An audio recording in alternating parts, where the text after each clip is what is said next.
नमस्कार साथियों, स्वागत है आप सभी का रेशनल वर्ल्ड में। और आज हम चर्चा करने वाले हैं जो ऋषियों का प्राचीन गुप्त ज्ञान बताया जाता है, जिसे ये लोग विज्ञान बताते हैं। आजकल देखा भी गया है कि लोगों को ये होड़ लगी हुई है कि ये साबित करते हैं कि प्राचीन काल में बहुत सारी उपलब्धियां थी, बहुत सारे विज्ञान की खोज हो गई थी। ऋषि मुनियों ने पता नहीं क्या क्या बना दिया था, विमान बना दिया था, कोई बोल रहा है परमाणु बम बना दिया था, आग्नेय शास्त्र बना दिया था। और जब से टेस्ट ट्यूब बेबी तकनीक आई है, तब से तो ये भी प्रचारित अब कर रहे हैं ये लोग कि ऋषि मुनियों ने परखनली टेस्ट ट्यूब बेबी भी बना दिया था। तो इन सब की सच्चाई क्या है, ये सारी चीजें आज हम देखने वाले हैं। और पूरी तरह से इसको हम डिटेल्ड में देखेंगे कि इनमें कितनी सच्चाई है और क्या है ऋषियों की सच्चाई। क्या वाकई में ऐसा कुछ हुआ भी था या नहीं हुआ था, या सिर्फ ये प्रोपेगेंडा मात्र है। और अगर ये प्रोपेगेंडा मात्र है तो फिर इतना बड़ा झूठ कैसे फैलाया जा रहा है। मतलब कुछ तो सच्चाई होनी चाहिए, तनिक सी भी सच्चाई होनी चाहिए। अगर थोड़ा सा भी सच्चाई हो तो समझ में भी आए। लेकिन क्या ये पूरा का पूरा ही झूठ है?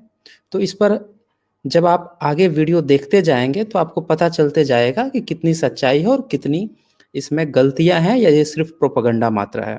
तो सबसे पहले तो हमें ये चीज़ जानने के लिए कि जो प्राचीन भारत था उसमें कितना विज्ञान था, इसको जानने के लिए हमें विभिन्न जो धार्मिक पुस्तकें हैं, जो लोग क्लेम कर रहे हैं, जो उद्धरण दे रहे हैं कि वहाँ वहाँ से ये विज्ञान सामने आ रहा है, उनको समझना होगा। तो यहाँ पे लोकेश लोमार्ड लिख रहे हैं, हेलो सर। यस हेलो, सभी लोगों को नमस्कार पुनः। और उम्मीद है आप लोग आ रहे हैं, धीरे धीरे लोग आ रहे हैं। तो अगर कोई विशेष बात हो तो आप बता सकते हैं, अन्यथा मैं सेशन स्टार्ट ही करने जा रहा हूँ। तो ये जो प्रचार जो फैलाया गया है, इसको जानने के लिए, हमें इसको समझने के लिए धर्म ग्रंथों को उठाकर देखना पड़ेगा कि वाकई में ऐसा कुछ लिखा हुआ है या सिर्फ यूं ही ये गाल बजाए जा रहे हैं। क्योंकि ढपोरों का तो काम ही यही होता है, बस गाल बजाओ, बजाते रहो गाल। सबसे पहले हम ऋग्वेद का एक उदाहरण लेंगे, क्योंकि ऋग्वेद को ये सबसे पुराना मानते हैं। और हम सब जानते हैं कि ये आज से 556 साल पहले ही इसका एक लिखित प्रमाण मिल पाया है। उसी का हम एक उदाहरण लेते हैं और उसी से समझेंगे पहले कि क्या वास्तव में ये इनकी कितनी साइंस थी, इनके इनने जो विज्ञान बता रखा है। तो ये मैं स्लाइड आपको मंत्र संख्या में निकाल रहा हूँ जी। तो ये है आपका वशिष्ठ और अगस्त की उत्पत्ति। जैसा कि आप जानते हैं कि ये लोग बताते हैं कि इनके ऋषि मुनि बड़े वो थे, साइंटिस्ट थे। तो कभी अगस्त का नाम आ जाता है, और कभी वशिष्ठ का नाम आता है, कभी भारद्वाज का नाम आता है, कभी कपिल का नाम आता है। तो अब ये थे भी कि नहीं थे, इसकी भी तो जांच करनी जरूरी है। तो ये सबसे पहले ये जरूरी है कि हम ये जान लें कि इन लोगों की उत्पत्ति कैसे हुई है। और जब आप उत्पत्ति जान जाएंगे कि वो नैसर्गिक रूप से हुई है या ऐसे ही हवाबाजी चल रही है, तो वहाँ से भी आप अनुमान कर लेंगे कि यार ये तो फर्जी कैरेक्टर हैं, और या फिर फर्जी कैरेक्टर हैं। और जब इनका जन्म ही फर्जी है, तो फिर ये क्या विज्ञान हमें प्रोवाइड किए होंगे, क्या हमें साइंस दिए होंगे।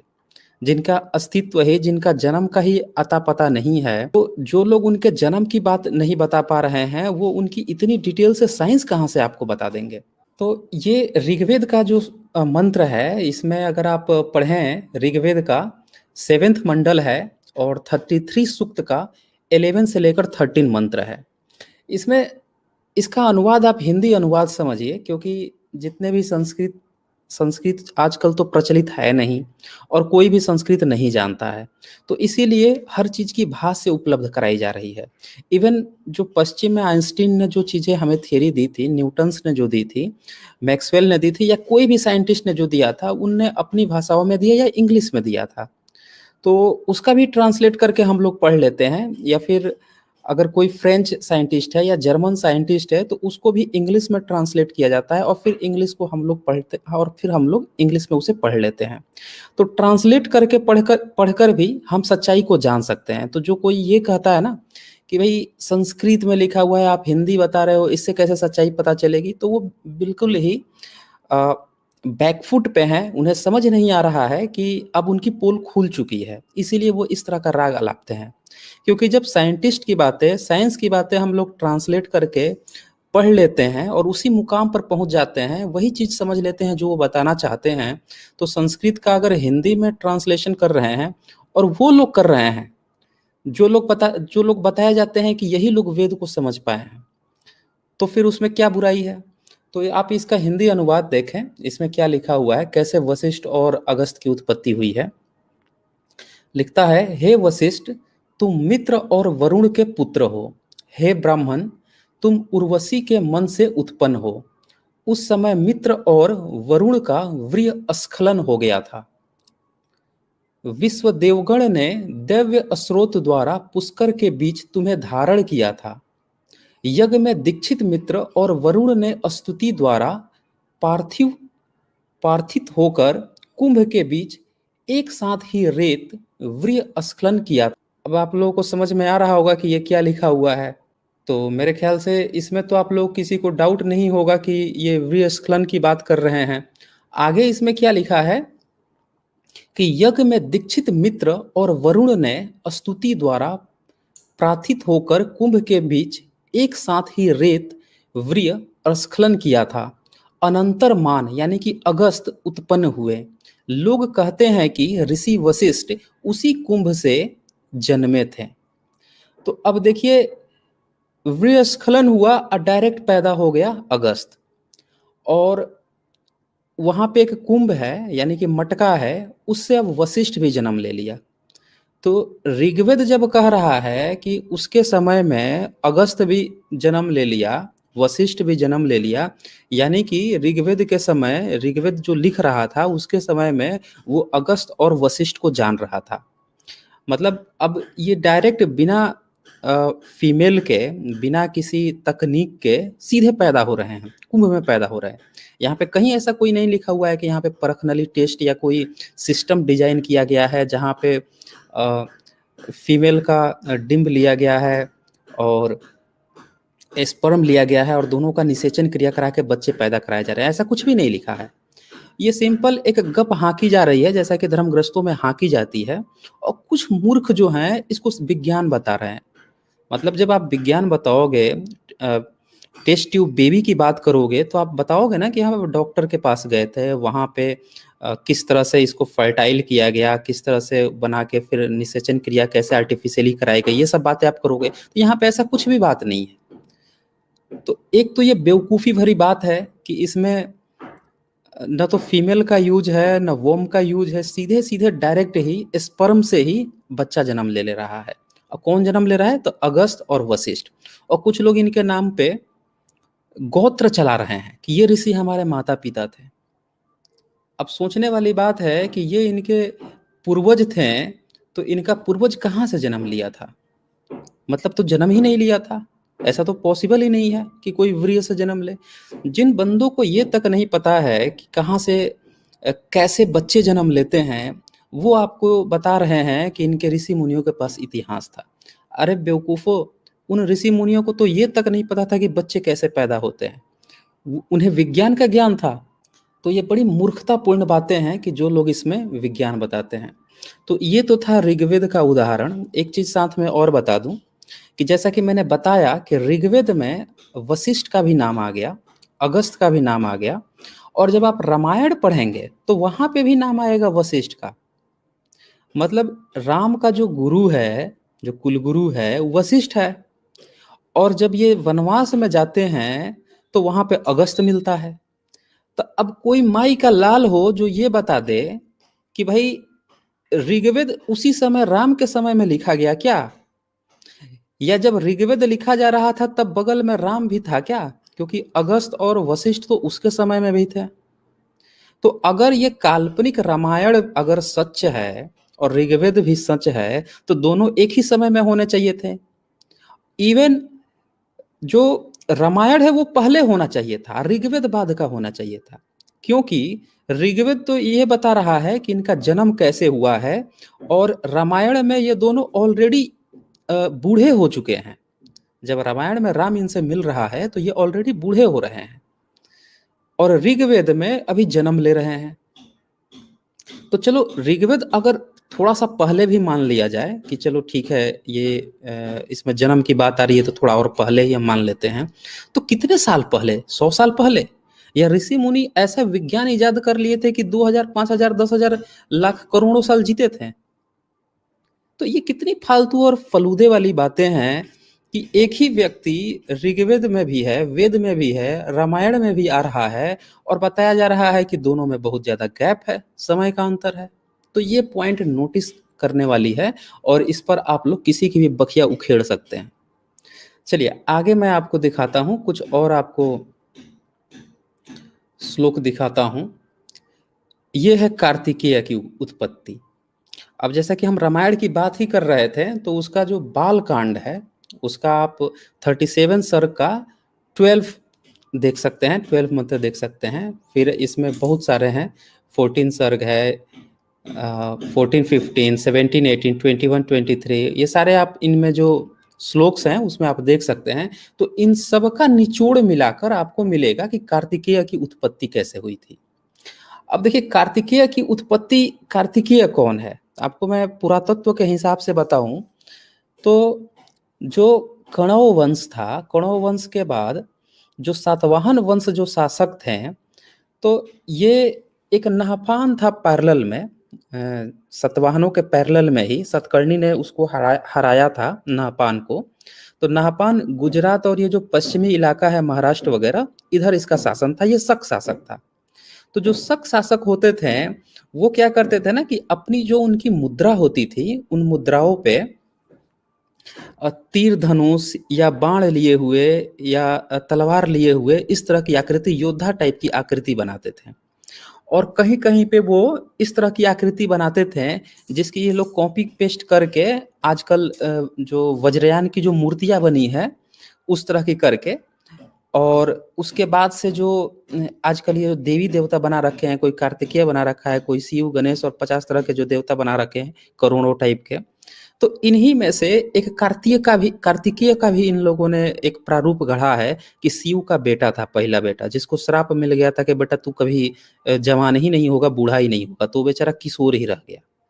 तो उसको जो है ये वो कर देते हैं कि ये कार्तिकेय है, उस सिक्के को दिखा के, वो फेक न्यूज है बेसिकली, वो नाहपान के सिक्के हैं। और जो शक शासक थे उस ड्यूरेशन में, और जो ये सातवाहन और ये कण्व वंश का जो समय था ड्यूरेशन, उस समय इस तरह की चीजें बनती थी। तो उससे कभी कंफ्यूज मत होइएगा अगर कोई कह दे कि कार्तिकेय का ये सिक्का मिला है, तो वो फेक न्यूज है। तो यहाँ पे जो कार्तिकेय की उत्पत्ति है, अब देख लीजिए कार्तिकेय की उत्पत्ति कैसे हुई है।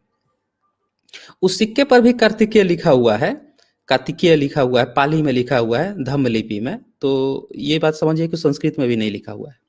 तो यहाँ पे लिखता है रामायण में कि अर्थात देवताओं के पास प्रतिज्ञा करके अग्नि देवता गंगा के पास आया और बोला, हे देवी, तुम मुझसे गर्भ धारण करो, देवताओं की यह इच्छा है। तो अब देखिए कि भाई, एक तो गंगा जो है वो ऑलरेडी शादी हुई थी। किसने शादी किया था आप लोगों को महाभारत में याद होगा, एक तो शांतनु था, और शांतनु से ही शादी हुई थी, जो कुरुवंश का जिनको बताया जाता है। मतलब काल्पनिक कहानियां हैं लेकिन इन्हीं में हम बता रहे हैं, उसी का उदाहरण दे रहे हैं। तो यहाँ पे उसकी बीबी थी गंगा। अब उसके पास आके ये क्या बोल रहा है कि हे देवी, तुम मुझसे गर्भ धारण करो, देवताओं की यह इच्छा है। अब देवता की इच्छा है तो भैया इनसे अब गर्भ धारण कर लो। तब अग्नि ने उसे सींच दिया, अर्थात गर्भवती कर दिया। अब देखिए अग्नि जो है गर्भवती भी कर दे रहा है, देख रहे हैं, और गर्भवती भी हो गई। वैसे अभी दूसरे की बीवी है। वह उसके तेजोमय गर्भ को धारण करने से कठिनाई अनुभव करने लगी। गंगा ने अग्नि के कथानुसार उस गर्भ को हिमालय के पास फेंक दिया। तो देखिए अब उठा के वो गर्भ को फेंक भी दी, मतलब कितना अनैसर्गिक बात हो रही है, कितना अनप्रैक्टिकल चीजें बात हो रही हैं। और उसके फेंकने पर एक तेजस्वी बालक कुमार कार्तिकेय पैदा हुआ। तो देखिए यहाँ पे बताया जा रहा है कि ये जो है कार्तिकेय, गंगा से इसकी उत्पत्ति हुई है, ठीक है। और वैसे क्या बताया जा रहा है कि ये शिव का भी पुत्र है, ऐसी भी कहानी आती है। तो यहाँ पे दो बातें आ रही है कि एक तो शिव का जो पुत्र है कार्तिकेय, और दूसरा जो है अब ये अग्नि देवता और गंगा से उत्पन्न हो रहा है पुत्र। ये इसमें एक कंट्रोवर्सी है, आप चाहे जिसको ले लीजिए, इसमें कोई दिक्कत की बात नहीं है। तो इससे एक चीज तो आपको बता दूं मैं आपको कि ये जो अग्नि देवता और गंगा के द्वारा जो उत्पन्न हो रहा है कार्तिकेय, इसको जो डॉक्टर सुरेंद्र कुमार शर्मा अज्ञात हैं, उन्होंने इसको एक जगह अपनी किताब में लिखा है कि यही कार्तिकेय शिव का दूसरा पुत्र कहलाता है। मतलब आप जब पुराणों में आएंगे, अभी ये रामायण की बात चल रही है, जब आप उससे कंपेयर करेंगे पुराणों से, तब पता चलेगा कि ये अग्नि और गंगा का ही जो पुत्र था, ये शिव का पुत्र कहलाया। तो क्या ये चीज पॉसिबल है? क्या ऐसा जन्म पॉसिबल है? अगर नहीं पॉसिबल है तो फिर कार्तिकेय का अस्तित्व ही क्या है? एक चीज और ध्यान दीजिएगा कि जब भी इन लोगों को ये चीज दिखानी होती है कि इनके महापुरुष कोई बहुत ही शक्तिशाली हैं, बहुत ही ज्यादा पावरफुल हैं, तो ये लोग क्या करते हैं कि हमेशा एक फर्जी कहानी तो गढ़ते ही गढ़ते हैं, उसके जन्म की घटना ऐसी बनाते हैं जो पॉसिबल ही नहीं होता है, और वहीं से आप पकड़ लेंगे कि ये तो बिल्कुल ही अप्राकृतिक है, ये तो नेचुरल है ही नहीं, एग्जिस्ट ही नहीं करता है। ये था। आइए अब कुछ और आपको उदाहरण दिखा देता हूं। अब आपने राजा सगर का तो नाम आपने सुना ही होगा। तो राजा सगर थे, और ये भी आपने सुना होगा कि उनके 60,000 पुत्र भी थे। तो ये आप देख रहे हैं, ये श्लोक आपके स्क्रीन पर फ्लैश कर रहा होगा, ये भी रामायण का ही है, और रामायण के बाल कांड के ही 38 सर्ग में दिया हुआ है। श्लोक संख्या है 17 और 18। और राजा सगर जो है, बेसिकली उनकी दो रानियां थी, एक का नाम था केसिनी और दूसरे का नाम था सुमति। केसनी ने एक पुत्र को जन्म दिया था, और जो दूसरी बीवी थी ना सुमति, उसी के गर्भ से तुम्बा निकला था, जिसमें बताया गया है कि 60,000 पुत्र निकले थे। तो इसका आप देख लीजिए, मैं इसका हिंदी अनुवाद आपको सुना देता हूँ। अर्थात सुमति ने एक तुम्बे को जन्म दिया, उसे फाड़कर 60,000 पुत्र निकले। उन्हें धायाओं ने घी के घड़ों में डाल दिया। काफी समय बाद वे सब बड़े हो गए। अब बताइए, ऐसा पॉसिबल है? कहीं आपने सुना है कि किसी पत्नी के पेट से बच्चा ना निकल के तुम्बा निकले और उसको फाड़ दिया जाए और उसको घी में डाल दिया जाए तो 60,000 बच्चे उसमें से निकल जाएं? ऐसा पॉसिबल है? बिल्कुल पॉसिबल नहीं है। तो देखिए, ये कितनी बड़ी गप हाँकी गई है, इतना गप हाँका गया है। और जब इतना बड़ा गप ये हाँका गया है, तो क्या आप बिलीव कर सकते हैं कि ये बात सही होगी? क्या इस तरह से बच्चे पैदा हुए होंगे? तो ये बच्चे पैदा कराने की जो इन लोगों की तकनीक है ना, ऋषि मुनियों की, या ऋषि मुनि को तो छोड़ दीजिए, उन बेचारों को तो ना हमने देखा है, ना आपने देखा है, ना किसी ने देखा है। ये जो किताब लिखे हैं, जिन ब्राह्मणवादियों ने बैठकर अंग्रेजों के कालखंड में जब कागज का आविष्कार हो गया, अब बैठ के जो गपागप गप हाँकी कागज के पन्नों पर, उनका आप ये देख लीजिए कि इनने क्या हाँका है। मतलब उस समय तक तो कोई लॉजिकल बात तो लिख देते हैं कि हाँ भाई, इस तरह से इनका जन्म हुआ होगा, इस तरह से। एक तरफ तो ये गोत्र लेके घूम रहे हैं अपने ऋषियों का कि इस ऋषि के हम औलाद हैं, और उनका जन्म कैसे बता रहे हैं हवा हवाई में। यानी कि इस तरह की बातें तभी होती हैं जब आपके जिनका अपना इतिहास नहीं होता है। मैं बार बार ये बात कहता हूँ, जिनका अपना इतिहास नहीं होता है वो लोग हमेशा ही काल्पनिक इतिहास बनाते हैं, ऐसी फर्जी मनगढ़ंत कहानियां सुनाते हैं जिसका न ओर होता है न छोर होता है। और जब उसका न ओर होगा न छोर होगा तो फिर उसको क्या बताएंगे? बहुत प्राचीन है। वो इतना प्राचीन बताएंगे कि अब वहां से उस सवाल से बच जाएं कि भाई कैसे हुआ था, क्या हुआ था। बहुत प्राचीन है तो सीधे भाई हमको अब ज्यादा नहीं पता है, बस प्राचीन है, प्राचीन है। तो इसीलिए ये लोग इसको प्राचीन बताते हैं, जबकि हम सभी लोग जानते हैं कि ये सारी की सारी देवनागरी लिपि में मुस्लिम शासन काल में और फिर अंग्रेजों के शासन काल में बैठ के गप की गई है। तो इसके बाद से मैं आपको और आगे दिखाता हूँ।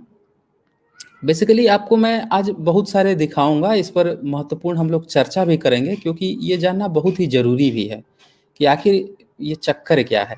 अब इसी तरह से ब्रह्मांड पुराण को देख लीजिए। ब्रह्मांड पुराण में भी श्लोक आता है, उसका मैं आपको हिंदी अनुवाद सुना दे रहा हूँ। तो वहाँ से भी आपको बहुत क्लियर हो जाएगा कि ये 60,000 जो बच्चों का पैदा होने की जो कहानी है क्या एक्चुअली। तो इसका हिंदी अनुवाद है, अर्थात सुमति ने, मतलब वही सुमति जिसकी अभी बात चल रही थी, ने तब एक गर्भ तुम्बे को जन्म दिया। तभी वहां और वह ऋषि अकस्मात आ पहुंचा। उसने राजा से कहा कि तुम इस तुम्बे को फेंको नहीं, इसमें तेरे 60,000 पुत्रों का बीज निहित है। इसे काट कर 60,000 टुकड़े करो और प्रत्येक को घृत के एक एक घड़े में रखकर ऊपर से ढक दो। समय पूरा होने पर वे उन घड़ों को तोड़कर अपने आप बाहर आ जाएंगे।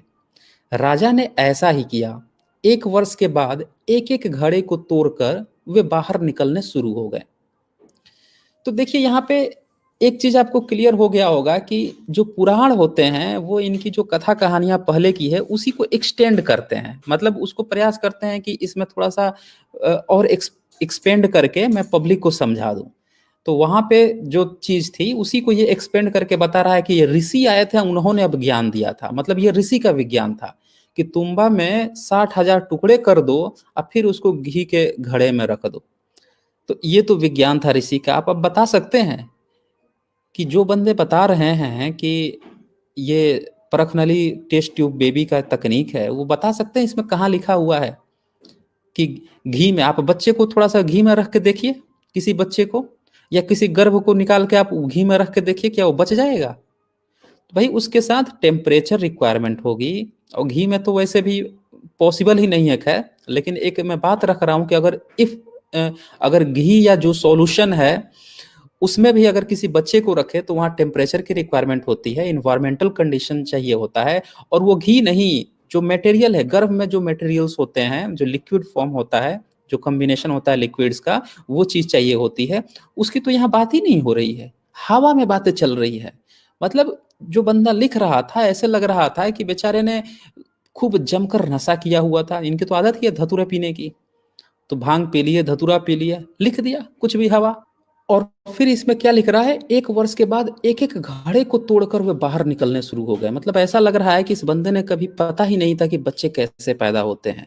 इसमें लगता है, ऐसा लग रहा है कि जिसने हॉलीवुड की मूवी देख ली थी बैठ के, कि जो डायनासोर के बच्चे होते हैं उनका जो सेल होता है, खोलो फोड़ फोड़ के बाहर निकलते हैं, या फिर ये कहीं समुद्र किनारे बैठा हुआ होगा और जो कछुए वगैरह होंगे उनको देखकर इस तरह की इसने कथा कहानी कर दी कि खोल घड़े को तोड़ तोड़ के वो बाहर निकलने लगे।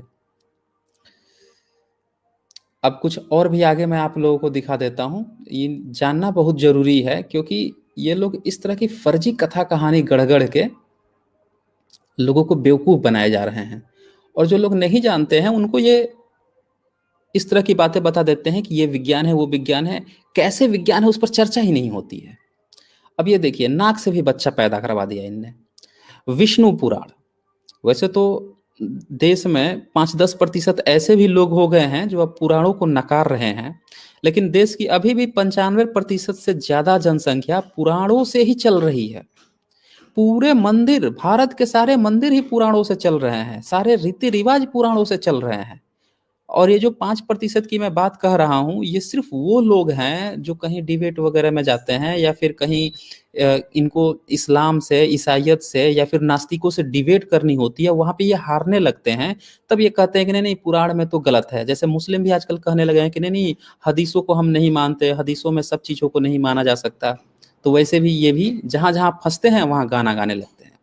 तो ये विष्णु पुराण में लिखा हुआ है। क्या लिखा हुआ है? तो छींकने के समय मनु की नाक से इक्ष्वाकु नाम का पुत्र जन्म हुआ। अब इक्ष्वाकु की कहानी क्या है कि भारत में जो जिसको आज अयोध्या कहा जाता है, या फिर जो इधर ऋषभ जैनियों में जो ऋषभ देव की फैमिली थी, तो इनकी धार्मिक किताबों में ऐसा लिखा गया है कि वो लोग इक्ष्वाकु परिवार से थे, इक्ष्वाकु फैमिली से थे जैनियों को। और बहुत सारे लोगों ने बुद्ध को भी ऐसे ही कह दिया है कि ये लोग भी इक्ष्वाकु के ही संतान थे, हालांकि कोई इक्ष्वाकु पिछवाकु नहीं था। इसी इक्ष्वाकु के बारे में ये भी कहा जाता है कि इसमें भाई बहन में भी शादी हो जाती थी। अब इसी इक्ष्वाकु में राम को भी बता दिया इन लोगों ने कि इसी इक्ष्वाकु में राम की भी शादी हुई थी। तो भाई भाई बहन की भी शादी होती है, ये भी बात हो रही है, इसी में राम की भी हुई थी। अब बौद्ध जातक कथा पढ़िएगा तो उसमें सीता और राम भाई बहन है, ये भी बात आ जा रही है। और जैनियों के रामायण पढ़िएगा तो दोनों में पति पत्नी हो जा रहे हैं। तो पहले जन्म से जो है भाई बहन है, अब बाद में पत्नी भी हो जा रहे हैं। और फिर आगे चले जाइएगा इसमें जो ब्राह्मणों का रामायण है तो उसमें भी पति पत्नी हो जा रहे हैं। अब जब पति पत्नी हो जा रहे हैं तो फिर उसको उठा के अब दूसरे घर में शिफ्ट किया जा रहा है कि नहीं नहीं बहन के साथ तो ये गड़बड़ हो रहा है। तो बहुत सारे इतिहासकार हैं वो ये बताते हैं कि प्राचीन काल में जो इक्ष्वाकु वंश था, मतलब किसी वंश को अगर ये मान भी रहे हैं कि कोई वंश था, अब उसमें राम था नहीं था ये एक काल्पनिक चीज है, लेकिन कोई इक्ष्वाकु वंश था, तो उसमें भाई बहनों में शादी होती थी। तो देखिए जब भाई बहनों में शादी होती थी तब का बौद्ध जातक कथा है, क्योंकि उसमें राम और जो सीता है वो कथा में ही है लेकिन भाई बहन है। अब बाद में जब ये लिखते हैं, रामायण लिखते हैं ये लोग ब्राह्मणवादी मुगल काल में, तब तक भाई बहनों में भारत में शादी होनी बंद हो चुकी थी। तो अब ये पति पत्नी बता दिए जाते हैं और उस चीज को हटा दिया जाता है कि इससे ना पोल ना खुल जाए। लेकिन खास बात यह है कि बौद्ध जातक कथा में कहीं भी राम और सीता की शादी की चर्चा नहीं है। बस ये दिया हुआ है कि वो दोनों भाई बहन थे, जंगल में गए थे बहन भाई, और लक्ष्मण भी गया था, भाई था लखन था, वो लक्ष्मण बना दिए हैं उसको, लखन को। तो ये चीज था। आगे मैं आपको और दिखा देता हूं। इसके बाद से गोद में गिरे वीर्य से बच्चे जन्मा दिए हैं ये। अब शिव पुराण, पुराणों की बात चल रही है, तो ज्ञान संहिता 18 में ये दिया हुआ है। क्या लिखा हुआ है कि शिव पुराण में आता है कि शिव और पार्वती के विवाह में जब पार्वती ने अभी 4 प्रदक्षिणाएं ही की थी कि ब्रह्मा को पार्वती का अंगूठा दिखाई दे गया। उसे देखते ही वह कामोन्मत्त हो गया और उसका वीर्य स्खलित हो गया। वह वीर्य ब्रह्मा की गोद में गिरा। उसने उसे छिपाना चाहा लेकिन उससे असंख्य ब्रह्मचारी पैदा हो गए। अब देखिए ये कितनी घिनौनी सी बात लिखे हैं, पता नहीं कैसे ये सब लिखते थे इन किताबों को। एक तो इनको देवी देवता मनाते हैं, बताते हैं, अपने पूर्वज बताते हैं, और दूसरी तरफ क्या लिख रहे हैं कि वीर्यस्खलित हो गया, बच्चा पैदा हो गया, गोद में गिर गया। और क्या है, अब ब्रह्मा को देखिए, ब्रह्मा और सरस्वती के बारे में मैंने वीडियो 104 में बता रखा है इनके करना में। अब यहाँ क्या बता रहा है कि ब्रह्मा को पार्वती का अंगूठा दिखाई दे दिया। अब पार्वती कौन है, देखिए काल्पनिक कहानियों की बात चल रही है। अब हम लोग अपने तरफ से कुछ नहीं बता रहे हैं, ये सारी चीजें इनने खुद लिख रखी है। तो इसमें क्या हो रहा है कि ब्रह्मा पार्वती का अंगूठा दिखाई दे गया, उतने में कामोन्मत्त हो गया और वीर्य स्खलित हो गया। पता नहीं इन गुप्त रोगियों को, ब्रह्मा को ऐसा गुप्त रोग था, और बता रहे हैं लोग कि ये सारे इंसानों को जन्म दिया है। मनुस्मृति में और इनके सारे ब्राह्मण ग्रंथों में लिखा हुआ है कि इसी ने कामदेव को बनाया है, इसी ने सरस्वती को औरत को बनाया है, मर्द को बनाया है, सारे जीव जंतु को बनाया है, दुनिया रचा है। और ये पार्वती का अंगूठा देख के इसका वीर्य स्खलित हो जा रहा है। क्या ये सच्चाई लग रही है आप लोगों को? क्या लग रहा है? इसके लेखक कितने फर्जी और फालतू थे, और इतनी गंदी और बेहुदगी भरी बातें लिखकर। और इन बातों को आप सोचिए कि अगर आप पुराण पढ़ते हैं, शिव पुराण पढ़ते हैं, पार्वती शिव की पत्नी बताई जाती है, और ये अपने देवी देवताओं के बारे में ऐसी गंदी गंदी बातें लिख रहे हैं। इसका क्या मतलब है? ये साइंस है, ये विज्ञान है ये? अरे ये तो गुप्त रोग लग रहा है। 21वीं सदी में होते तो इनको किसी डॉक्टर के पास दिखा दिया जाता। ऐसे बेवकूफ़ी भरी बातों को ये साइंस बता रहे हैं। अब एक और कहानी सुन लीजिए। गिरे वीर्य से 1000 साल बाद बच्चा जन्म लिया। ये लिखा है ब्रह्मवैवर्त पुराण, ब्रह्मखंड। अब इसका जो अध्याय 4 है उसका 23-24 श्लोक में। अब देखिए ब्रह्मवैवर्त पुराण की एक खास बात है कि उसमें बहुत ही अश्लील बातें लिखी हुई हैं, बेहद ही आपत्तिजनक, इतनी आपत्तिजनक कि कई इंग्लिश ट्रांसलेशन में तो उनको ट्रांसलेट ही नहीं किया गया है। इसके 4 खंड थे, उसमें से एक खंड, तीसरे खंड को तो गायब ही कर दिया है। इतनी उसमें इन लोगों ने अश्लील बातें लिख रखी है। और ब्रह्मवैवर्त पुराण जो है वो कृष्ण के बारे में डील करता है, मतलब कृष्ण के बारे में बताता है। और आप लोगों को तो पता ही है कि कृष्ण को इतना अश्लील बताने वाले यही लोग हैं। ये दूसरों पर आरोप लगाते हैं कि नास्तिक जो हैं या दूसरे धर्म वाले कृष्ण को ऐसी गंदी संदी बोल देते हैं, लेकिन ये नहीं बताते हैं कि वो ऐसे नहीं बोलते हैं। ये सारी चीजें तुम लोगों ने खुद अपने किताबों में लिख रखी है, उन्हीं किताबों को तुम्हें दिखा देते हैं, वो आईना दिखा देते हैं, बस हो गया कि भाई ऐसे कैसे बोल दिया। तो देखिए यहाँ पे क्या लिखा हुआ है, मैं और बातों की चर्चा नहीं करूँगा, सिर्फ़ जन्म वाली ही बात की यहाँ पे चर्चा कर रहा हूँ। तो इसका हिंदी अनुवाद क्या लिखा है कि काम वशीभूत हुए कृष्ण का वीर्य स्खलित हो गया, उन्होंने देव सभा में लज्जावश उसे छिपाते हुए पानी में गिरा दिया। 1000 वर्ष के पश्चात वह डिंब बन गया और उससे महान विराट का जन्म हुआ। अब देखिए कितनी बेवकूफ़ी भरी बात है, क्या ऐसा हो सकता है कि एक तो कृष्ण को ये भगवान बताते फिरते हैं, दूसरा बता रहे हैं क्या कि देव सभा में उनका वीर्य स्खलित हो गया। अब वीर्य स्खलित हो गया तो भाई साहब उसको उनने पानी में गिरा दिया और पानी में 1000 साल तक वो बचा रहा, मतलब पानी गर्भ बन गया था। कौन सा पानी था, तालाब था या क्या था, यहाँ पे कुछ लिखा हुआ है? इसको ये सब परख नली टेस्ट बता रहे हैं। कितनी बेवकूफ़ी भरी बातें हैं। मतलब कितना सोच के भी, देख के भी घृणा होती है, लज्जा आती है कि भारत में ऐसे भी बेवकूफ़ लोग थे जो इतनी गंदी-संदी बातें लिखते थे। अरे थोड़ा भारत का इतिहास ही लिख दिए होते हैं। एक तो काल्पनिक कथा कहानी लिख रहे हैं, जो मन में आया वही डाले जा रहे हैं। और अब आप लोग समझ गए होंगे कि ये कौन लोग हैं जो ये बताते फिरते हैं कि भाई बुद्ध का जन्म जो है इससे हाथी से हो गया और किससे हो गया, किससे हो गया। क्यों ये बताते थे? वो इसीलिए बता रहे हैं कि क्योंकि इन लोग को जब अपने किताबों को देखते हैं तो इन्हें लगता है कि यार कोई नाक से पैदा हो जा रहा है, कोई मुंह से पैदा हो जा रहा है, कोई जो है 1000 साल बाद वीर्य जो है जिंदा रहता है। वीर्य 1000 साल तक जिंदा रह सकता है? कोई सोच सकता है? भाई वो आधे घंटे बाद ही दम तोड़ देता है, कुछ मिनटों बाद ही वो मरने लगता है, ज़्यादा से ज़्यादा 3 घंटे 8 घंटे तक रहता है, वो खत्म हो जाता है। उसकी स्पेशल कुछ वो टर्म्स हैं और उनका जो एनवायरमेंटल कंडीशन है उसके अनुसार उसको कई सालों तक रखा जा सकता है आर्टिफिशियली, लोग रखते भी हैं। लेकिन वैसे तो पानी में ऐसे तो नहीं रह पाएगा। हजार साल तक बाद उससे बच्चा जन्म ले रहा है, कृष्ण के बारे में बता। तो इसी तरह से इनने पूरी की पूरी बेवकूफ़ी भरी ही बातें लिख रखी है अपने सारे धर्म ग्रंथों में। अब ये देखिए, लकड़ी से पुत्र जन्म ले लिया, ये आ रहा है देवी भागवत पुराण में। बहुत साइंस है, इतना साइंस है इसमें कि ये क्या लिख रहे हैं, अब इसका मैं आपको हिंदी अनुवाद सुना दे रहा हूँ।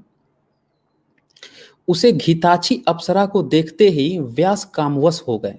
घृताची ने उनका मन हर लिया। आग पैदा करने के लिए अरड़ी मंथन करते मुनि का वीर्य अरड़ी पर ही गिर गया। उसकी परवाह न करते हुए व्यास अरड़ी मंथन करते रहे। अरड़ी मतलब लकड़ी होता है, लकड़ी मथ रहे हैं, मतलब लकड़ी मथ रहे हैं और उससे इनका जो है वीर्य स्खलन हो जा रहा है। कारण क्या कि घिताची जो एक अप्सरा है उस दूर पे कहीं खड़ी है, उसको देख के इनका स्खलन हो जा रहा है। भाई साहब ये ऋषि लोग थे, इनको क्या गुप्त रोग की बीमारी थी? मतलब क्या चीज था ये? मतलब ये कैसे लिख रहे हैं, या जो ये लिख रहा था उसको गुप्त रोग की बीमारी थी? ये तो चेक करना पड़ेगा ना, कैसे वो ऐसे लिख रहा है, मतलब क्या लिख रहा है ये?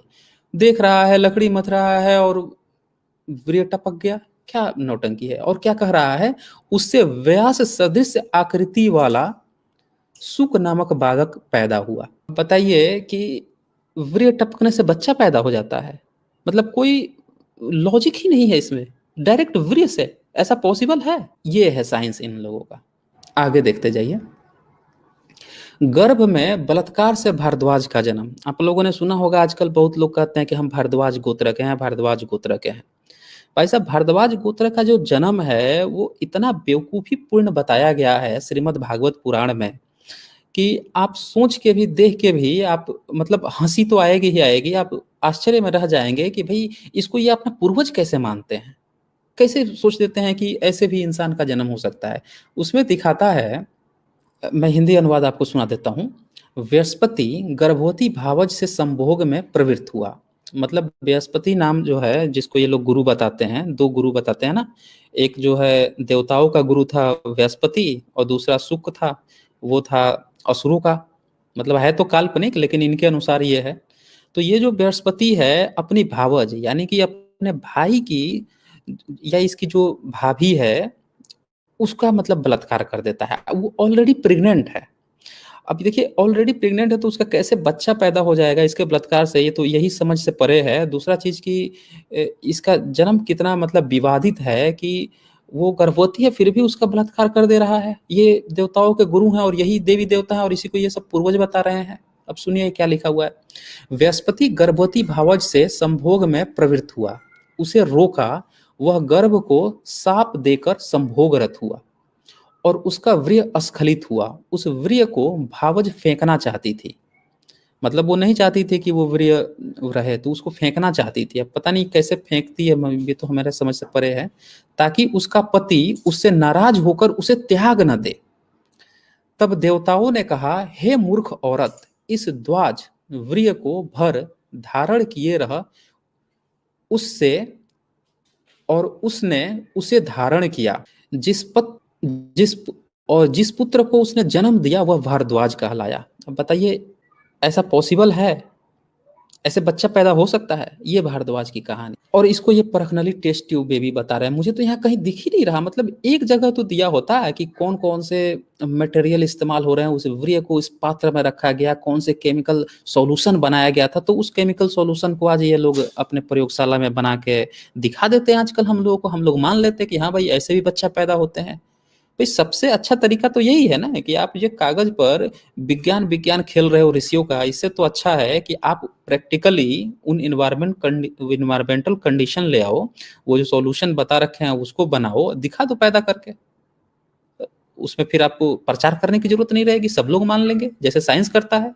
जब वो प्रैक्टिकली करके दिखाता है तो लोग ऑटोमेटिकली मान लेते हैं। तो ये बेवकूफी भरी बातें हैं। अब ये जो भारद्वाज था ना, इसी भारद्वाज का पुत्र कहा गया है। कौन कहा गया है? तो यही द्रोणाचार्य। अब देखिए, ये द्रोणाचार्य महाभारत में बताया जाता है पांडवों का गुरु।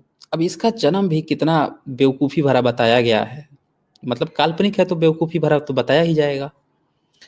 तो क्या लिखा जा रहा है महाभारत के आदि पर्व में, ये देखते जाइए। यही भारद्वाज एक बार गंगा स्नान करने गया। वहां उसने स्नान करके कपड़े बदल रही घृताची नामक अप्सरा को देखा। उसके शरीर के एक भाग से उसका कपड़ा सरक गया।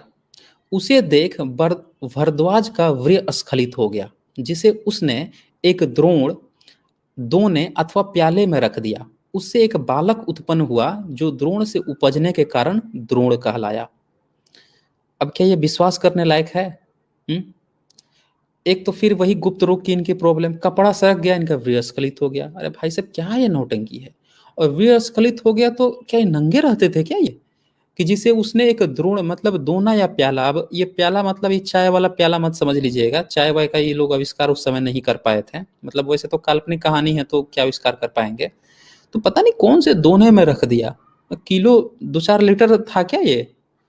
फिर उससे एक बालक उत्पन्न हो गया, मतलब फिर उससे एक बालक उत्पन्न हो गया। मतलब जिस स्पर्म की लाइफ कुछ मिनटों तक है, उसे ये 9 महीने की भी जरूरत नहीं है। इनकी तकनीक देखिए, तुरंत बालक भी पैदा करवा दिए उससे। अब वही बालक जो है द्रोणाचार्य बन गया। अब ये सब तकनीक इनके यहाँ आज भी अगर चल रही हो तो इन लोगों को प्रैक्टिकली करके दिखा देना चाहिए, ताकि सब लोग उसका लाभ ले सके। नहीं तो ये विज्ञान विज्ञान जो खेल रहे हैं ना, ये फर्जी फर्जी अश्लील कथा कहानियां सुना के। अब आदि पर्व की देख लीजिए, इसी महाभारत की ही कहानी है, सरकंडे से कृपाचार्य का। सरकंडा जो है खास तरह की लकड़ी होती है, उससे जो है कृपाचार्य, ये भी महाभारत का एक आचार्य है, उसका भी जन्म करवा दिए थे। इसका हिंदी अनुवाद आपको बता देता हूँ। अर्थात तब इंद्र ने जानपदी नाम की अप्सरा को भेजा। उसे वन में एक वस्त्र पहने देखकर सरद्वान की आंखें फट गई। उसके हाथ से धनुष बाण गिर गए, शरीर कांपने लगा, उसका वीर्य स्खलित हो गया। वह वीर्य सरकंडे के गुच्छे पर गिर गया। उससे 2 बच्चे, एक लड़का और एक लड़की उत्पन्न हुए। शिकार को निकले राजा शांतनु को उसके एक आदमी ने ये बच्चे दिखाए। वह उन्हें घर ले आया। उसने, क्योंकि उस पर कृपा करके उन्हें पाला पोसा था, अतः उस नाम से भी वैसे ही रखे कृप और कृपी। तो देखिए, एक कृपाचार्य जो था, वो शांतनु जिसका भी बताया गया है कि जो गंगा से शादी हुई थी, जिसका पुत्र भीष्म पितामह था, महाभारत की जो कहानी है, तो एक तरह से पाला पोसा, मतलब वही इसका बाप भी था, शांतनु। और उसके जन्म की घटना आप देख के ही हैरानी हो रही है कि ये पता नहीं कैसे ये लिख देते थे हवा हवाई में। मतलब आज की डेट में आप कोई कथा कहानी लिखेंगे तो लोग क्या मान लेंगे? आप बोल देंगे कि आप जैसे एपीजे अब्दुल कलाम की आप कहानी लिख रहे हैं, या फिर आप किसी साइंटिस्ट की कहानी लिख रहे हैं, या अभी के डेट में जो नोबेल प्राइज विनर हैं, तो जो भी महान लोग हैं उनकी कहानी लिख रहे हैं, उनकी कहानी आप इस तरह से लिख देंगे, दोने से पैदा हो गया हिरन से, कोई मान लेगा? नहीं मानेगा ना। तो ये उस समय कैसे ये लिख दिए ये, और लोग कैसे मान लिए? दरअसल पूरी कहानी ये है कि जो इसी तरह से हवा हवाई जो बातें बताई जाती है ना कि ये लोग ऐसे पैदा हो गए, ये सब रोमन कल्चर से आया हुआ है।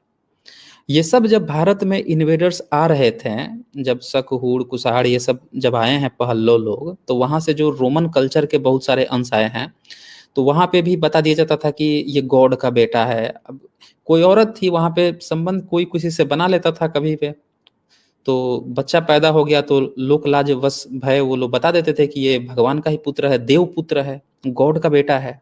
अखिलीस हो गया, हरकिलीस हो गया, कई तरह के लोगों को गॉड का बेटा बता दिया गया। बाद में जीसस को भी बता दिया गया कि ये भी गॉड के ही बेटे हैं, डायरेक्ट पैदा हो गए हैं।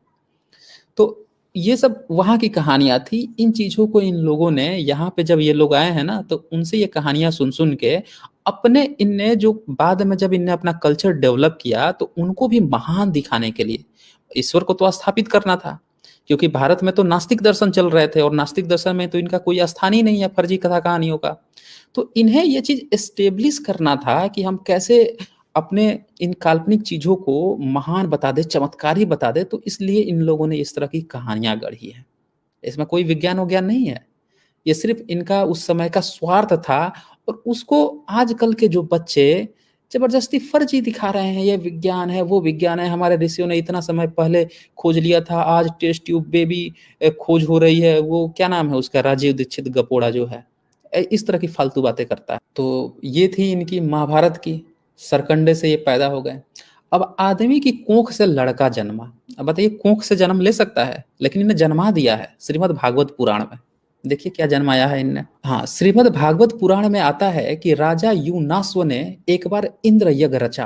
रात को प्यास से पीड़ित होकर वह यज्ञशाला में पहुंचा। वहां पुरोहितों को सोते देखकर वह एक घड़े में से पानी लेकर पी गया।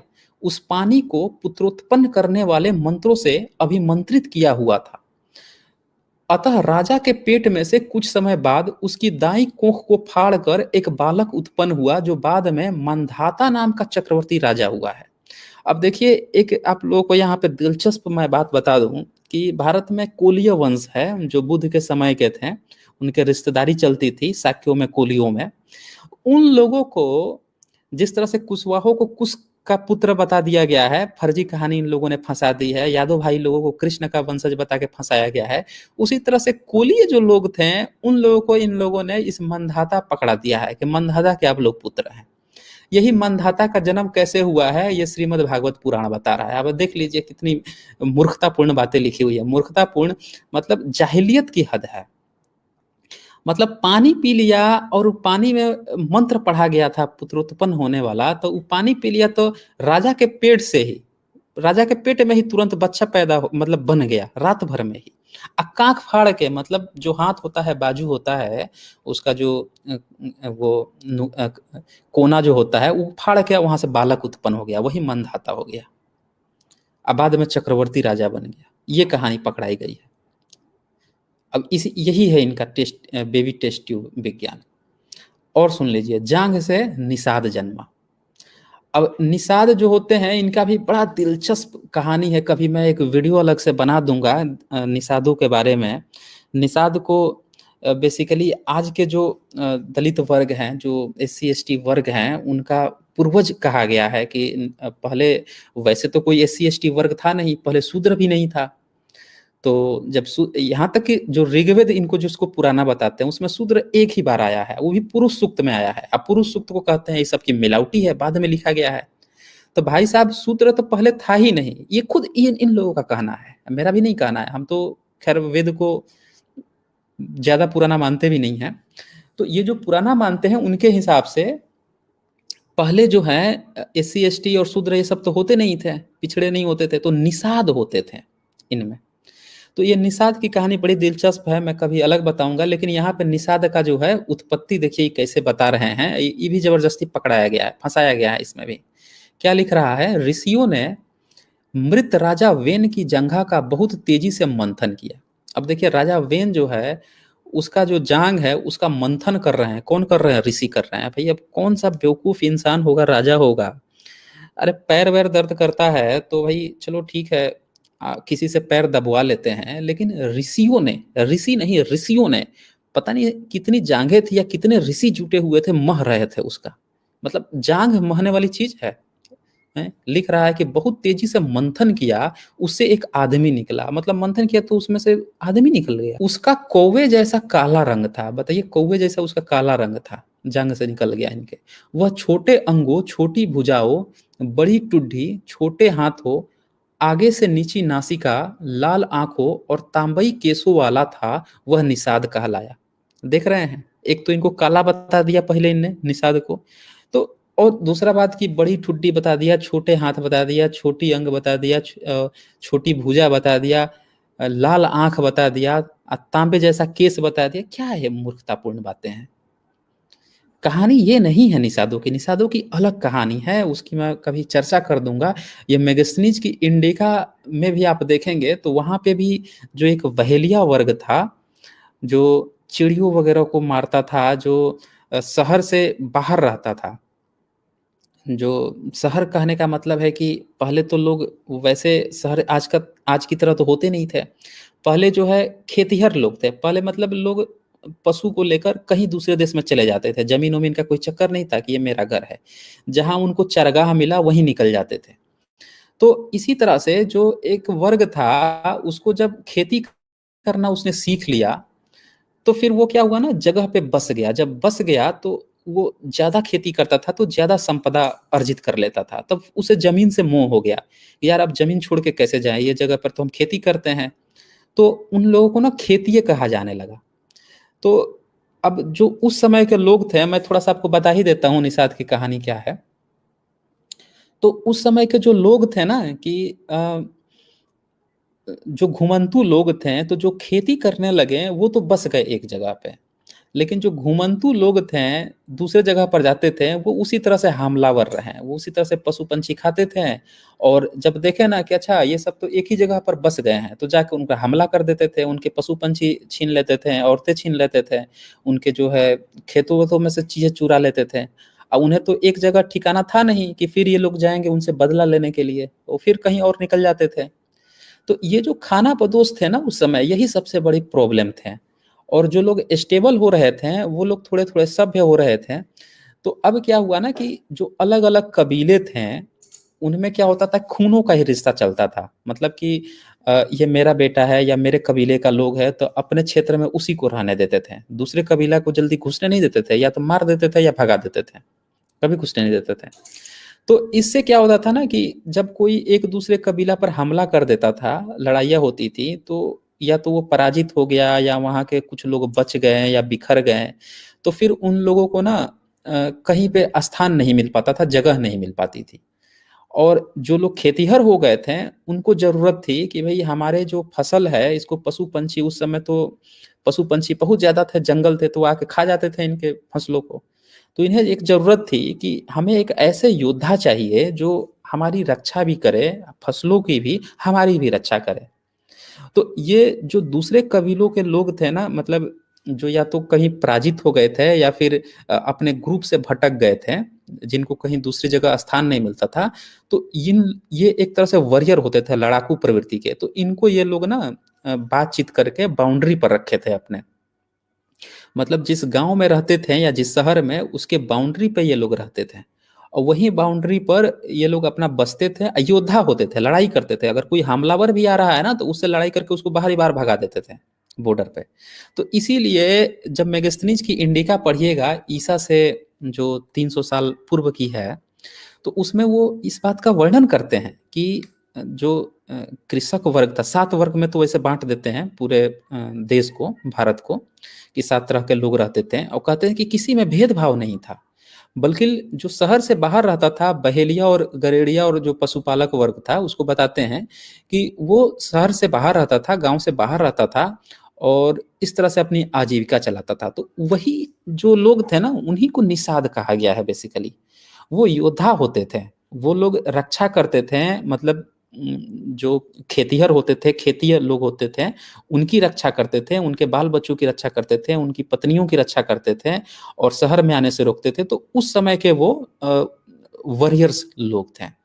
लेकिन उनकी खास बात ये थी कि जो पशुपालक लोग थे, मतलब जो खेती बाड़ी करने लगा था, वो पशु भी पालने लगा था, गाय से दूध भी पालने लगा था। लेकिन वो लोग जो बाहर रहते थे, वो लोग वो उनमें वही वाला गुण था जो घुमंतु लोगों में था, कि मतलब जीव जंतुओं की भी हत्या करो, उनको खा लो, जहां से खाना मिले वहां से खा लो। अपना कृषि का उनका धंधा प्रॉपर तो था नहीं, तो इसीलिए वो लोग मांसाहारी भी होते थे। तो जब बाबा साहब की आप किताब पढ़िएगा, हुवर शुद्रा, तो उसमें भी इस बात का वो एक्सप्लेन करते हैं कि ये जो क्लास थी वही क्लास को आगे चल के अछूत घोषित किया गया है। और भी इसके बहुत सारे कारण है, उसके लिए मैं अलग से जब वीडियो बनाऊंगा ना वहीं से डील हो पाएगी। तो खैर आगे बढ़ते हैं। तो हाँ, ये हाथ से लड़की को इन लोगों ने जन्मा दिया। ये था श्रीमद् भगवत पुराण। तो इसकी शायद हम लोगों ने चर्चा नहीं की है, इसको भी आप देख लीजिए। तो इसमें क्या लिख रहा है श्रीमद् भागवत पुराण में, अर्थात फिर उस पुत्रहीन राजा के शव की भुजाओं का विप्रों ने मंथन किया। अब देखिए यहाँ पे पुत्रहीन राजा के शव है, मतलब एक राजा है जिसका पुत्र भी नहीं है और वो मर चुका है। तो उसका जो लाश है उसको विप्र, विप्र किसको कहते हैं? यही जो ब्राह्मण वर्ग है, जो मतलब जिसको ये लोग कहते हैं कि जिसमें शूद्र शामिल नहीं है, जो ब्राह्मण हो गया, क्षत्रिय वैश्य हो गया। तो बेसिकली यहाँ पे विप्रो ने मंथन किया, मतलब यही होगा कि ब्राह्मणों ने। तो उनसे एक लड़का और एक लड़की उपजे। अब देखिए लड़का और लड़की डायरेक्ट उपज गए हैं। अब किससे उपज रहे हैं? तो एक मरी हुई लाश। एक मरी हुई लाश कितनी देर तक जिंदा रहती है? मतलब जिंदा छोड़ दीजिए, मतलब उसकी लाश कितने देर तक सुरक्षित रहती है?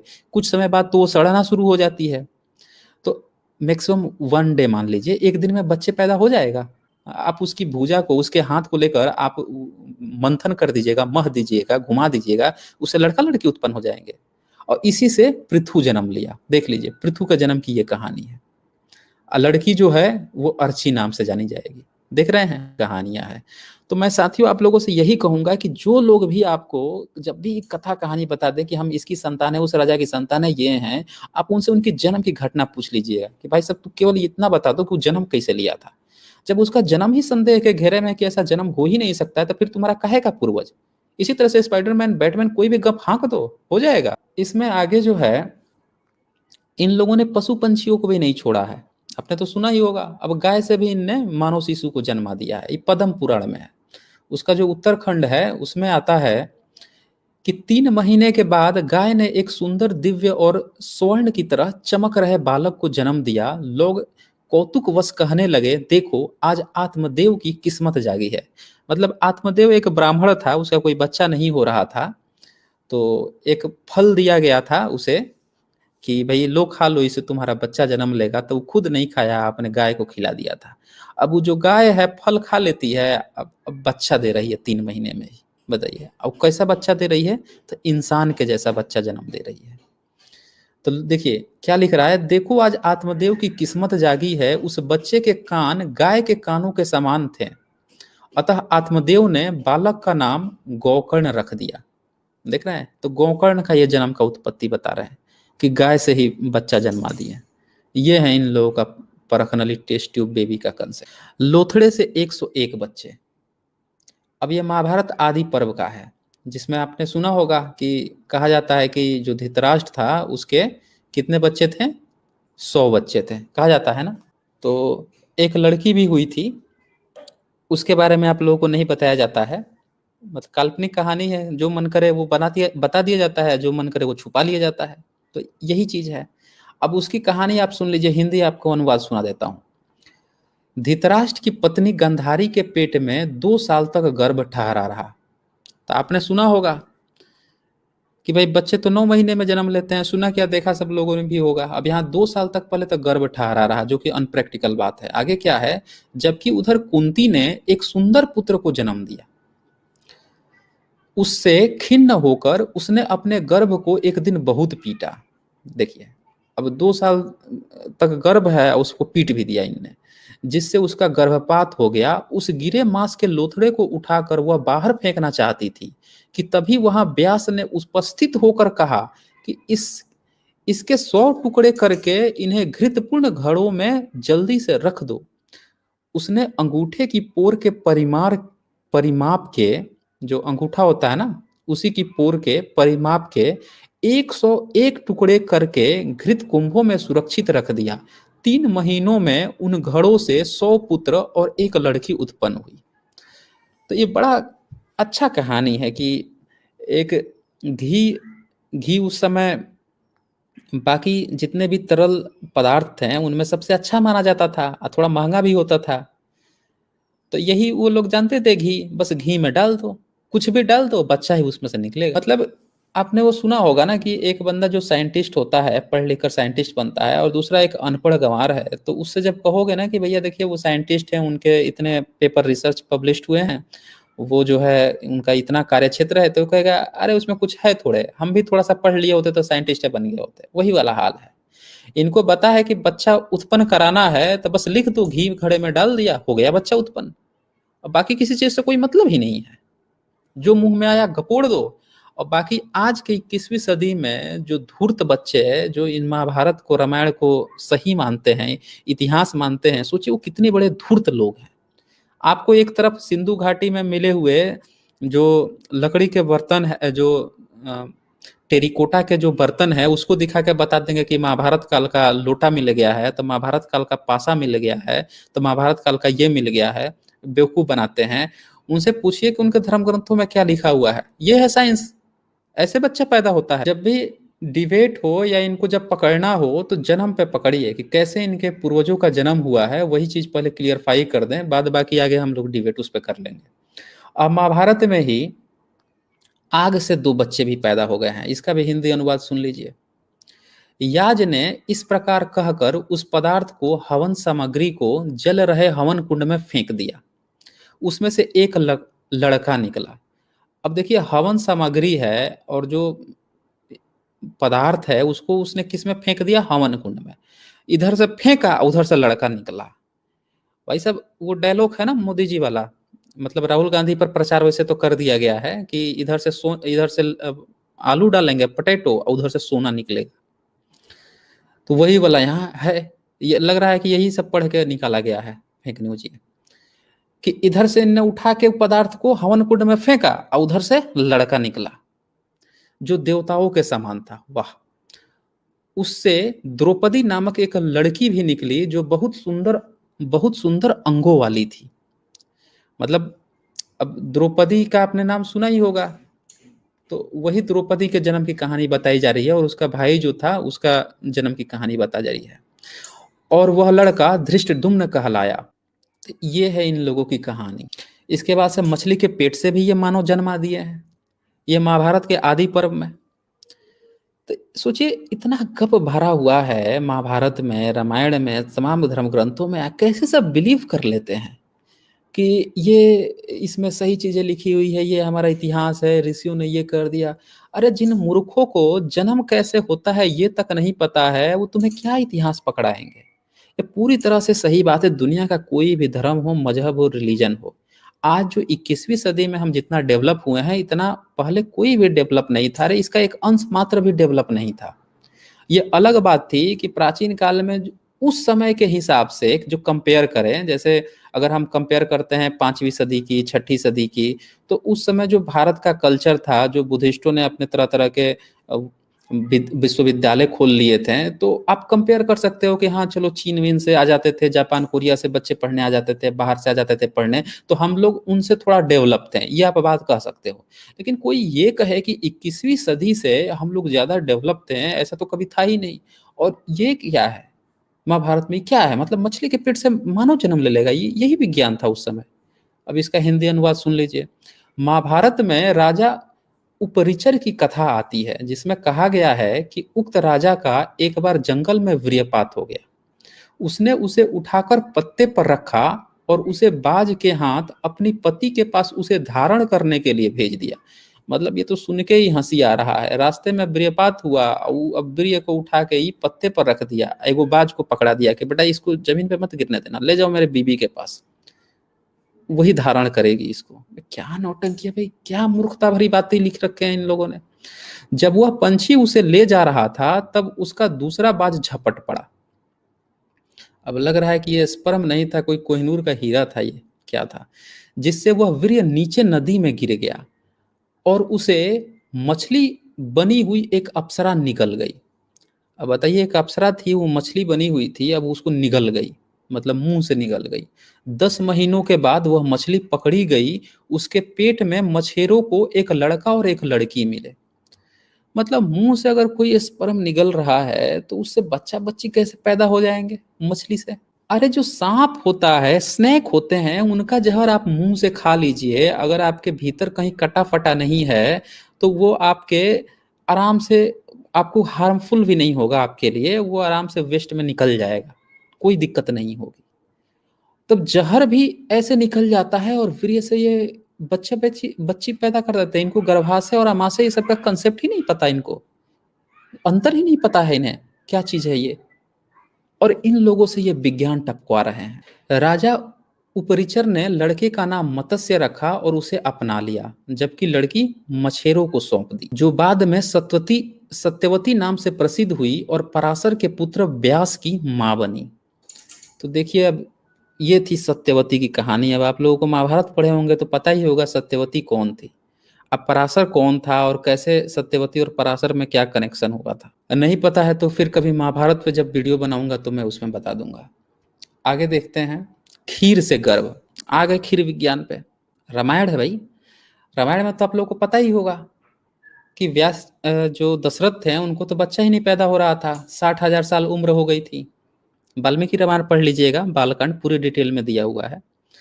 तो उसमें क्या करते हैं कि वो ऋषियों वगैरह को बुलाते हैं और उनकी अश्वमेध यज्ञ, पुत्रष्टि जो यज्ञ होता था, तो उसमें अश्व के साथ बीबी को सुलाया जाता था। तो उसमें दिया हुआ है बालकांड में। तो वो क्या करती हैं, कौशल्या एक रात अश्व के साथ सोती हैं, अगले दिन फिर यज्ञ होता है, यज्ञ में से खीर लेके निकलता है एक देवता, अब वही खीर खाती हैं और फिर राम का जन्म होता है। देखिए क्या लिखा हुआ है बालकांड में। उस यज्ञ के अग्नि कुंड में से एक पुरुष निकला, उसके हाथों में खीर से भरा एक पात्र था। उसने वह पात्र दशरथ को देते हुए कहा, राजन, इस खीर को तुम अपनी पत्नियों को खाने के लिए दो, इससे तुम्हें पुत्रों की प्राप्ति होगी। रानियों ने उसे खाया और गर्भवती हो गई। उचित समय पर उन्होंने 4 पुत्रों को जन्म दिया। देख लिया आपने खीर विज्ञान, यही है खीर विज्ञान। मतलब जिस राम को लोग भगवान मानते हैं, जिस राम पर इतनी श्रद्धा बताई जाती है, लोग कटने मरने को तैयार हो जाते हैं, अभी तो राम मंदिर भी बन रहा है, उनका जन्म इस तरह से हुआ था। मतलब उनका जन्म कभी हुआ ही नहीं था। अगर जब सुप्रीम कोर्ट में भी बात चल रही थी तो भाई, अगर किसी के पास ये सबूत हो कि बता दे कि राम का जन्म हुआ था, इस तरह से हुआ था, जिसका क्लेम रामायण कर रहा है, जो कि उसका सोर्स बताया जाता है कि यहीं से हम लोग राम को जाने हैं, तो सोर्स किताब में जब ये बात लिखी हुई है कि खीर खा के राम जी का जन्म हो गया, तो भाई साहब ये कोई दिखा तो दो कि कैसे खीर खा के जन्म हो जाता है, मुंह से खाएं, और गर्भाशय में कैसे खीर पहुंच गया। और जैसा कि हम जानते हैं कि खीर जो है उबला हुआ होता है, जब किसी चीज को आप उबाल दीजिए तो उसमें जो बचे खुचे जो बैक्टीरिया वगैरह होते हैं ना, वो भी खत्म हो जाते हैं। तो स्पर्म की तो बात ही छोड़ दीजिए, एक तो वो गर्भाशय में जा भी नहीं रहा है, अब कैसे ये गर्भवती हो गई, ये तो बड़ा टिपिकल सा क्वेश्चन है भाई साहब। ये कैसे इसको अनदेखा कर देते हैं लोग। मतलब ये तो बहुत बड़ी बात है, एक नॉर्मल से बंदे को भी सोचना चाहिए कि राम का जन्म ही कैसे हुआ। भाई पहले जन्म तो प्रूफ कर दो, फिर आगे हम देख लेंगे ना कि राम को मानना है नहीं मानना है, क्या करना है। इस तरह से जन्म हुआ तो कौन मानेगा भाई, अब इसमें किसकी गलती है। और फिर लोग कह देंगे कि भाई आप हमारे धर्म पे ऐसे बोलते हो वैसे बोलते हो। भाई हम तो कह रहे हैं कि हम तो आपके धर्म को मानना चाहते हैं, हम तो सभी धर्मों को मानना चाहते हैं, सभी लोग आए अपना लॉजिकल प्रूफ दे दें कि ऐसे ऐसे हुआ है जो उनके धर्म ग्रंथों में लिखा हुआ है। आप क्यों नहीं दे रहे हैं प्रूफ? आप जो साइंस है, जो साइंटिफिक रूप है, उस तरह से हमें प्रूफ कर दीजिए। क्यों नहीं कर रहे हैं? इस तरह से बच्चे पैदा होते हैं। और फिर कह रहे हैं कि मान लो जय श्री राम कहो, ये कहो वो कहो। वैसे हम सब चीज कहने को तैयार हैं, आप जो ये लिखे हैं ना, इसी को साबित करके हमें दिखा दीजिए। इसी तरह से सीता का भी जन्म इन लोगों ने बेवकूफी भरा बता रखा है। वैसे तो सीता का मतलब ही जमीन होता है। अगर बौद्ध साहित्य में आप जाएंगे तो वहाँ सीता का मतलब जमीन होता है, और राम का मतलब जो संघाराम होते हैं, आराम स्थल होता है, उसको कहते हैं संघाराम। हर जगह संघाराम संघाराम लिखा हुआ है। तो यहाँ पे बता रहे हैं बालकांड में 66 सर्ग के 13 से 15, जब आप पढ़ लेंगे, इनका श्लोक पढ़ेंगे, तो उसमें कह रहे हैं, जतक जनक का कथन है, जो कि सीता के पिता कहलाए हैं, मतलब पालक पोषक। जब मैं हल चला रहा था, तब यह हल के फाले से ऊपर को आई थी, इसका नाम सीता है। यह धरती से पैदा हुई मेरी पुत्री है, किसी मानवी के पेट से उत्पन्न नहीं हुई है। तो भैया सीता का भी जन्म इस तरह से, राम का भी जन्म इस तरह से, तो कहानी और माजरा ही कुछ समझ में नहीं आ रहा है, और इनको हमारे ऊपर थोप दिया गया है। तो भाइयों देखिए, जो लोग भी ये कहते हैं ना कि आप लोग धर्मों के बारे में ऐसी बातें बोल देते हैं, वैसी बातें बोल देते हैं, भाई हम बिल्कुल भी इस तरह की बातें नहीं बोलना चाहते। हम तो ये कह रहे हैं कि जितना भी आपने धार्मिक ग्रंथों में क्लेम कर रखा है, उन सभी चीजों को हटाइए, सबूत दीजिए, प्रूफ कीजिए। और जब आपका क्लेम सही होगा, आप प्रूफ कर पाएंगे, तो किसको इनकार होगा? कौन आपकी बातों को इनकार कर देगा कि हम इसको नहीं मानते हैं या गलत मानते हैं? कोई नहीं कहेगा, सभी लोग मान लेंगे। आप प्रूफ तो कीजिए, क्यों नहीं कर रहे हैं? किस चीज का वो है? मैं आप लोगों को डिस्क्लेमर भी दिखा देता हूं, अगर किसी किसी को दिक्कत है तो ये डिस्क्लेमर आप लोग देख लीजिए। बिल्कुल इस यही डिस्क्लेमर है कि जो हमारा साइंटिफिक टेम्पर है, यही मॉडर्न सिविलाइजेशन का फ्यूचर है।